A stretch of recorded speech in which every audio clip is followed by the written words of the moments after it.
ആകാശവാണി.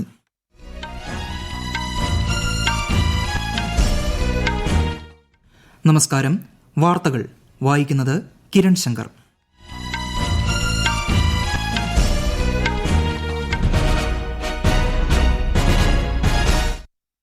പ്രധാന വാർത്തകൾ. രാഷ്ട്രീയ പാർട്ടികൾക്ക് സംഭാവനകൾ സ്വീകരിക്കുന്നതിനായി കേന്ദ്ര സർക്കാർ കൊണ്ടുവന്ന തെരഞ്ഞെടുപ്പ് ബോണ്ട് പദ്ധതി സുപ്രീംകോടതി റദ്ദാക്കി. ഇതുവരെ സ്വീകരിച്ച സംഭാവനകളുടെ വിവരങ്ങൾ കൈമാറണമെന്ന് കോടതി. വിദേശ പര്യടനം തുടരുന്ന പ്രധാനമന്ത്രി നരേന്ദ്രമോദി ഖത്തർ പ്രധാനമന്ത്രിയുമായി ദോഹയിൽ കൂടിക്കാഴ്ച നടത്തി. 15ാം കേരള നിയമസഭയുടെ 10ാം സമ്മേളനത്തിന് സമാപനമായി. സബ്സിഡി സാധനങ്ങളുടെ വില വർധന ചൂണ്ടിക്കാട്ടി സഭയിൽ പ്രതിപക്ഷ പ്രതിഷേധം. കേന്ദ്ര സർക്കാരും കർഷക സംഘടനാ നേതാക്കളും തമ്മിലുള്ള 3ാം വട്ട ചർച്ച ഇന്ന് ചണ്ഡീഗഡിൽ നടക്കും. കേരളത്തിന്റെ കടമെടുപ്പ് പരിധി സംബന്ധിച്ച് കേന്ദ്ര സംസ്ഥാന സർക്കാരുകൾ തമ്മിലുള്ള ചർച്ച ഇന്ന്. ഇംഗ്ലണ്ടിനെതിരായ 3ാം ക്രിക്കറ്റ് ടെസ്റ്റിൽ ഇന്ത്യയുടെ ബാറ്റിംഗ് പുരോഗമിക്കുന്നു. വാർത്തകൾ വിശദമായി. രാഷ്ട്രീയ പാർട്ടികൾക്ക് സംഭാവനകൾ സ്വീകരിക്കുന്നതിനായി കേന്ദ്ര സർക്കാർ കൊണ്ടുവന്ന തെരഞ്ഞെടുപ്പ് ബോണ്ട് പദ്ധതി സുപ്രീംകോടതി റദ്ദാക്കി. പൌരന്മാരുടെ വിവരാവകാശത്തെ ഇത് ലംഘിക്കുന്നതായി സുപ്രീംകോടതിയുടെ 5-അംഗ ബെഞ്ച് വ്യക്തമാക്കി. ചീഫ് ജസ്റ്റിസ് DY ചന്ദ്രചൂഡ്, ജസ്റ്റിസുമാരായ സഞ്ജീവ് ഖന്ന, BR ഗവായ്, JB പർദിവാല, മനോജ് മിശ്ര എന്നിവരടങ്ങിയ ബെഞ്ചാണ് വിധി പുറപ്പെടുവിച്ചത്. തെരഞ്ഞെടുപ്പ് ബോണ്ടുകൾ പ്രസിദ്ധീകരിക്കുന്നത് നിർത്തണമെന്നും ഇതുവരെ ലഭിച്ച സംഭാവനയുടെ വിവരങ്ങൾ തെരഞ്ഞെടുപ്പ് കമ്മീഷന് കൈമാറണമെന്നും സ്റ്റേറ്റ് ബാങ്ക് ഓഫ് ഇന്ത്യയ്ക്ക് കോടതി നിർദ്ദേശം നൽകി. കള്ളപ്പണം തടയുക, സംഭാവന നൽകുന്നവരുടെ വിവരങ്ങൾ രഹസ്യമാക്കി വെക്കുക തുടങ്ങിയ ലക്ഷ്യങ്ങൾ പദ്ധതിക്കുള്ള ന്യായീകരണമല്ലെന്നും കോടതി വ്യക്തമാക്കി. കള്ളപ്പണം ഇല്ലാതാക്കാനുള്ള ഏക മാർഗമല്ല തെരഞ്ഞെടുപ്പ് ബോണ്ടുകളെന്നും കോടതി നിരീക്ഷിച്ചു. രാഷ്ട്രീയ പാർട്ടികൾക്ക് നൽകുന്ന സംഭാവനകൾ സുതാര്യമാക്കുന്നത് ലക്ഷ്യമിട്ട് 2018 കേന്ദ്ര സർക്കാർ തെരഞ്ഞെടുപ്പ് ബോണ്ട് പദ്ധതിക്ക് തുടക്കം കുറിച്ചത്. രാഷ്ട്രീയ പാർട്ടികൾ സംഭാവനകൾ പണമായി സ്വീകരിക്കുന്നതിന് പകരമാണ് ഈ രീതി ആവിഷ്കരിച്ചത്. വിദേശ പര്യടനം തുടരുന്ന പ്രധാനമന്ത്രി നരേന്ദ്രമോദി ഖത്തർ പ്രധാനമന്ത്രി ഷെയ്ഖ് മുഹമ്മദ് ബിൻ അബ്ദുൾ റഹ്മാൻ അൽത്താനിയുമായി ദോഹയിൽ കൂടിക്കാഴ്ച നടത്തി. ഇന്ത്യ ഖത്തർ ബന്ധം ശക്തിപ്പെടുത്തുന്നത് സംബന്ധിച്ച ചർച്ചകൾ നേതാക്കൾക്കിടയിൽ നടന്നു. വാണിജ്യം, നിക്ഷേപം, ഊർജ്ജം, സമ്പദ് മേഖല എന്നിവയുമായി ബന്ധപ്പെട്ട ചർച്ചകളാണ് നടന്നത്. 2 ദിവസത്തെ UAE സന്ദർശനം പൂർത്തിയാക്കി ഇന്നലെ വൈകുന്നേരമാണ് പ്രധാനമന്ത്രി ദോഹയിലെത്തിയത്. ഖത്തർ അമീർ ഷെയ്ഖ് തമീം ബിൻ ഹമദ് അൽത്താനിയുമായി ശ്രീ മോദി ഇന്ന് കൂടിക്കാഴ്ച നടത്തും. വിശദാംശങ്ങളിലേക്ക്.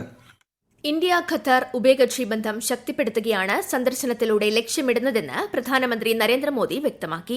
ദോഹയിൽ പ്രവാസി ഇന്ത്യൻ സമൂഹം നൽകിയ ഊഷ്മള വരവേൽപ്പിന് അദ്ദേഹം നന്ദി അറിയിച്ചു.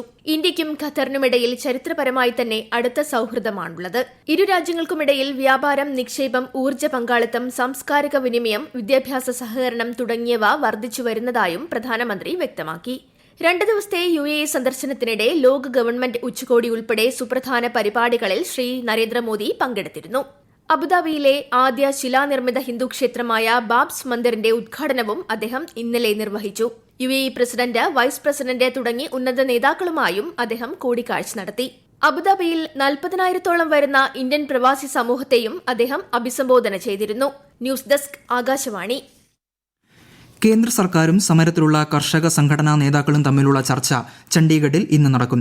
കേന്ദ്ര കൃഷിമന്ത്രി അർജുൻ മുണ്ട, കേന്ദ്രമന്ത്രിമാരായ പീയൂഷ് ഗോയൽ, നിത്യാനന്ദ് റായ് എന്നിവരാണ് 3ാം വട്ട ചർച്ചയിൽ പങ്കെടുക്കുന്നത്. പഞ്ചാബ്, ഹരിയാന അതിർത്തികളിൽ ജനജീവിതത്തെ സമരം സാരമായി ബാധിച്ചിരിക്കുന്ന സാഹചര്യത്തിലാണ് ചർച്ച നടക്കുന്നത്. പച്ചക്കറിയുടെയും അവശ്യ സാധനങ്ങളുടെയും വില ഉയരാൻ സമരം ഇടയാക്കിയിട്ടുണ്ട്. അമൃത്സറിൽ നിന്നും ചണ്ഡീഗഡിൽ നിന്നുമുള്ള വിമാനയാത്രാ നിരക്കും ഡൽഹിയിലെ ടാക്സി നിരക്കും സമരത്തെ തുടർന്ന് ക്രമാതീതമായി വർദ്ധിക്കുകയാണ്. കർഷക സമരം 3ാം ദിവസത്തിലേക്ക് കടക്കുമ്പോൾ സിംഘു, തിക്രി അതിർത്തികളിൽ പോലീസ് കർശന നിയന്ത്രണം ഏർപ്പെടുത്തിയിരിക്കുകയാണ്. സപ്ലൈകോയിൽ സബ്സിഡി നിരക്കിൽ നൽകിയിരുന്ന 13 സാധനങ്ങളുടെ വില വർദ്ധിപ്പിക്കാൻ സംസ്ഥാന മന്ത്രിസഭാ യോഗം തീരുമാനിച്ചു. 70% വരെ വിലക്കുറവുണ്ടായിരുന്ന ഉൽപ്പന്നങ്ങൾക്ക് ഇനി 35% മാത്രമാണ് സബ്സിഡി ലഭിക്കുക. വിപണി വില കൂടുന്നതും കുറയുന്നതും അനുസരിച്ച് സബ്സിഡി വിലയിൽ മാറ്റം വരുത്താനും യോഗം തീരുമാനിച്ചു.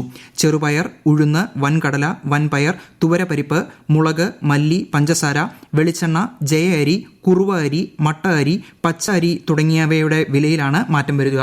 കാലോചിതമായ മാറ്റങ്ങളുടെ ഭാഗമായാണ് സപ്ലൈകോ ഉൽപ്പന്നങ്ങളുടെ വില വർദ്ധിപ്പിച്ചതെന്നും സബ്സിഡി ഉൽപ്പന്നങ്ങളുടെ വില 3 മാസം കൂടുമ്പോൾ പുനർനിർണ്ണയിക്കുമെന്നും മന്ത്രി GR അനിൽ തിരുവനന്തപുരത്ത് പറഞ്ഞു.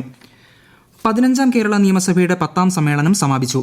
സബ്സിഡി സാധനങ്ങളുടെ വില വർധന സംബന്ധിച്ച് പ്രതിപക്ഷ പ്രതിഷേധം കാരണം സഭാ നടപടികൾ വേഗത്തിൽ പൂർത്തിയാക്കി സഭ അനിശ്ചിതകാലത്തേക്ക് പിരിയുകയാണെന്ന് സ്പീക്കർ അറിയിച്ചു.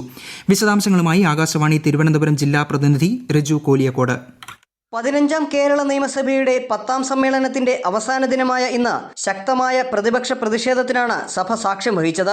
ആലപ്പുഴയിൽ നവകേരള സദസ്സിനെതിരെ പ്രതിഷേധിച്ച യൂത്ത് കോൺഗ്രസുകാരെ മർദ്ദിച്ച സുരക്ഷാ ഉദ്യോഗസ്ഥർക്കെതിരായ കേസ് അട്ടിമറിച്ച സാഹചര്യം സഭ നിർത്തിവെച്ച് ചർച്ച ചെയ്യണമെന്നാവശ്യപ്പെട്ട് ഷാഫി പറമ്പിലാണ് അടിയന്തര പ്രമേയ നോട്ടീസ് നൽകിയത്. എന്നാൽ ഇത് ഈയിടെ നടന്ന സംഭവമല്ലെന്നും ഹൈക്കോടതിയുടെ പരിഗണനയിൽ ഇരിക്കുന്ന വിഷയമായതിനാലും നോട്ടീസിന് അനുമതി നൽകാൻ കഴിയില്ലെന്ന് സ്പീക്കർ അറിയിച്ചു. ഇതിൽ പ്രതിഷേധിച്ച് പ്രതിപക്ഷം നടുത്തളത്തിലിറങ്ങി ബഹളം വയ്ക്കുകയും തുടർന്ന് സഭയിൽ നിന്ന് ഇറങ്ങിപ്പോവുകയും ചെയ്തു. പിന്നീട് തിരികെ വന്ന പ്രതിപക്ഷം സബ്സിഡി സാധനങ്ങളുടെ വിലക്കയറ്റം സംബന്ധിച്ച വിഷയം സബ്മിഷനായി അവതരിപ്പിച്ചു.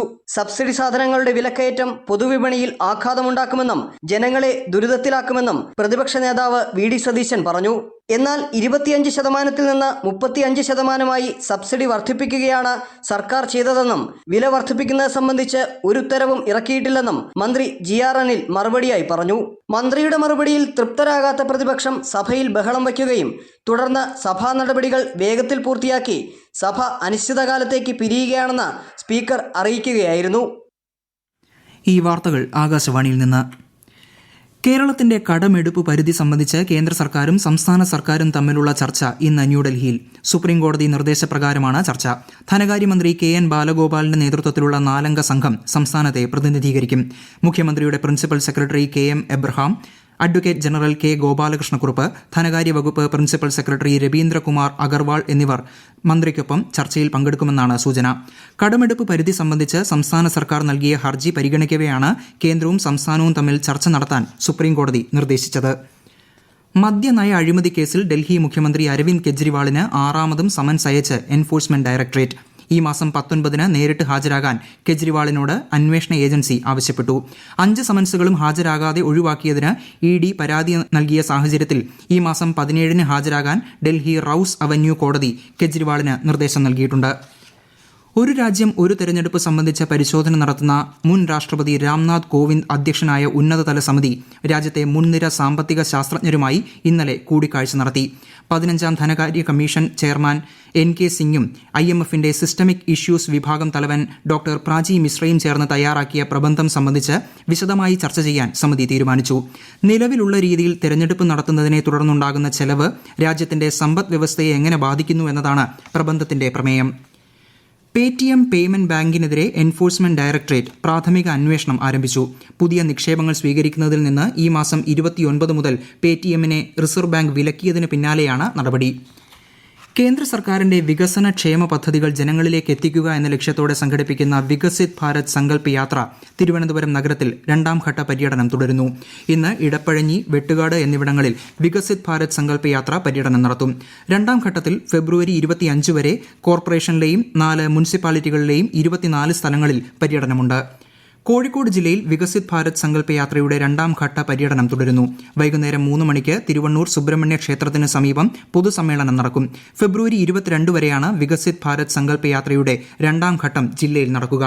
കോഴിക്കോട് കോർപ്പറേഷനു പുറമെ ഫറോക്ക്, രാമനാട്ടുകര, മുക്കം, കൊയിലാണ്ടി മുനിസിപ്പാലിറ്റി കീഴിലുള്ള വിവിധ ഇടങ്ങളിൽ യാത്രയുടെ ഭാഗമായുള്ള പ്രചരണ വാഹനം എത്തും. ഇംഗ്ലണ്ടിനെതിരായ 3ാം ക്രിക്കറ്റ് ടെസ്റ്റിൽ ഇന്ത്യയുടെ ബാറ്റിംഗ് പുരോഗമിക്കുന്നു. ഒടുവിൽ വിവരം ലഭിക്കുമ്പോൾ ഇന്ത്യ 3 വിക്കറ്റ് നഷ്ടത്തിൽ 123 റൺസ് എന്ന നിലയിലാണ്. ടോസ് നേടിയ ഇന്ത്യ ബാറ്റിംഗ് തിരഞ്ഞെടുക്കുകയായിരുന്നു. രാജ്കോട്ടിലെ സൌരാഷ്ട്ര ക്രിക്കറ്റ് സ്റ്റേഡിയത്തിൽ ഇന്ന് രാവിലെയാണ് കളി ആരംഭിച്ചത്. 5 ടെസ്റ്റുകളുള്ള പരമ്പരയിൽ ഇരു ടീമുകളും ഓരോ മത്സരം വീതം ജയിച്ച് സമനിലയിലാണ്. പാകിസ്ഥാനിൽ ആസിഫ് അലി സർദാരി വീണ്ടും പ്രസിഡന്റായേക്കും. മുൻ പ്രധാനമന്ത്രി ഷെഹ്ബാസ് ഷെരീഫിനെ പ്രധാനമന്ത്രിയാക്കാൻ PMLN സഖ്യകക്ഷികൾക്കിടയിൽ ധാരണയായിരുന്നു. വോട്ടെണ്ണലിന് ശേഷം ഒരാഴ്ചയോളം നീണ്ട രാഷ്ട്രീയ അനിശ്ചിതത്വങ്ങൾക്ക് വിരാമമിട്ടുകൊണ്ടാണ് പാകിസ്ഥാൻ മുസ്ലിം ലീഗ് നവാസ് പാർട്ടിയും പാകിസ്ഥാൻ പീപ്പിൾസ് പാർട്ടിയും നേതൃത്വവും നൽകുന്ന സഖ്യം സർക്കാർ രൂപീകരിക്കാൻ തീരുമാനിച്ചത്. സഖ്യത്തിന് 150-ലധികം പാർലമെന്റ് അംഗങ്ങളുടെ പിൻബലമുണ്ട്. അതേസമയം വിശ്വാസ്യത കുറഞ്ഞ സഖ്യമാണ് സർക്കാർ രൂപീകരിക്കുന്നതെന്ന് ജയിലിൽ കഴിയുന്ന മുൻ പ്രധാനമന്ത്രിയും തെഹ്രീക്ക് ഇൻസാഫ് നേതാവുമായ ഇമ്രാൻഖാൻ പറഞ്ഞു. പ്രധാന വാർത്തകൾ വീണ്ടും. രാഷ്ട്രീയ പാർട്ടികൾക്ക് സംഭാവനകൾ സ്വീകരിക്കുന്നതിനായി കേന്ദ്ര സർക്കാർ കൊണ്ടുവന്ന തെരഞ്ഞെടുപ്പ് ബോണ്ട് പദ്ധതി സുപ്രീംകോടതി റദ്ദാക്കി. ഇതുവരെ സ്വീകരിച്ച സംഭാവനകളുടെ വിവരങ്ങൾ കൈമാറണമെന്ന് കോടതി. വിദേശ പര്യടനം തുടരുന്ന പ്രധാനമന്ത്രി നരേന്ദ്രമോദി ഖത്തർ പ്രധാനമന്ത്രിയുമായി ദോഹയിൽ കൂടിക്കാഴ്ച നടത്തി. 15ാം കേരള നിയമസഭയുടെ 10ാം സമ്മേളനത്തിന് സമാപനമായി. സബ്സിഡി സാധനങ്ങളുടെ വില വർധന ചൂണ്ടിക്കാട്ടി സഭയിൽ പ്രതിപക്ഷ പ്രതിഷേധം. കേന്ദ്ര സർക്കാരും കർഷക സംഘടനാ നേതാക്കളും തമ്മിലുള്ള 3ാം വട്ട ചർച്ച ഇന്ന് ചണ്ഡീഗഡിൽ നടക്കും. കേരളത്തിന്റെ കടമെടുപ്പ് പരിധി സംബന്ധിച്ച് കേന്ദ്ര സംസ്ഥാന സർക്കാരുകൾ തമ്മിലുള്ള ചർച്ച ഇന്ന്. ഇംഗ്ലണ്ടിനെതിരായ 3-ാം ക്രിക്കറ്റ് ടെസ്റ്റിൽ ഇന്ത്യയുടെ ബാറ്റിംഗ് പുരോഗമിക്കുന്നു. വാർത്തകൾ കഴിഞ്ഞു. അടുത്ത വാർത്താ പ്രക്ഷേപണം വൈകിട്ട് 6:30.